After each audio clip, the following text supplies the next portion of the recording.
ഉൾക്കണ്ണുകൊണ്ട് ജീവിതത്തെ തൊട്ടറിയുന്ന ഒരുപാട് മനുഷ്യരുണ്ട് നമുക്ക് ചുറ്റും. അവരുടെ കാഴ്ചയും അനുഭവവും വായനയുമെല്ലാം ഉൾവെളിച്ചത്തിലാണ്.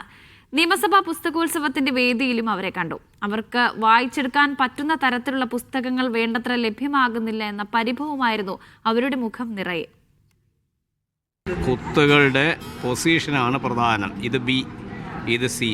B, C, E, I, K മുതലായ അക്ഷരങ്ങൾക്കൊക്കെയും ഈ രണ്ട് ഡോട്ട്സ് ഇതേ ഉള്ളൂ.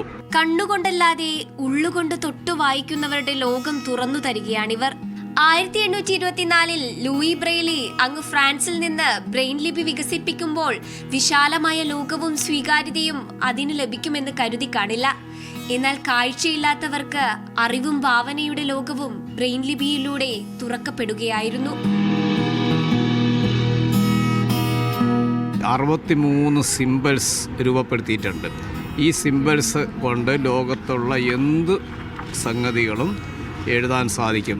അകക്കണ്ണിൽ വിരിയുന്ന വായനയുടെ ലോകം എങ്ങനെയാണെന്ന് പുസ്തകോത്സവത്തിൽ എത്തിയവരിലേക്ക് പകരുമ്പോൾ വരും കാലത്തെങ്കിലും മാറ്റി നിർത്തലുകൾ ഇല്ലാതാവുമെന്ന പ്രതീക്ഷയാണ് അവരിൽ.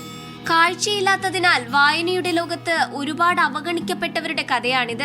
ഇന്ന് വായന തങ്ങളുടെ അവകാശമാണെന്നവർ പറയുമ്പോഴും ബ്രെയിൻ ലിപിയിൽ പുസ്തകങ്ങൾ അടിക്കാൻ പ്രസ്സുകളില്ലാത്തതിന്റെ ദുഃഖവും അവരിൽ നിഴലിക്കുന്നുണ്ട്. ബ്രെയിലിലെ പുസ്തകങ്ങൾ വളരെ കുറവാണ്, പരിമിതമായ പുസ്തകങ്ങളേ ഉള്ളൂ. കാര്യം കേരളത്തിൽ ഒരു ബ്രെയിൽ പ്രസ്സുണ്ട്. ഈ ബ്രെയിൽ പ്രസ്സിൽ പുസ്തകങ്ങൾ സ്കൂൾ പാഠപുസ്തകങ്ങളാണ് അടിക്കുന്നത്. അപ്പോൾ പൊതുവിജ്ഞാനത്തിനുള്ള പുസ്തകങ്ങൾ അടിക്കാൻ താരതമ്യേന സാധിക്കാറില്ല. വട്ടിയൂർക്കാവിലുള്ള സിയാപ്റ്റിൽ ഒരു ബ്രെയിൽ പ്രസ്സുണ്ട്, പക്ഷേ അത് ചീത്തയായി കിടക്കുകയാണ്. ഇപ്പോൾ അതിൻ്റെ പ്രവർത്തനമൊന്നുമില്ല.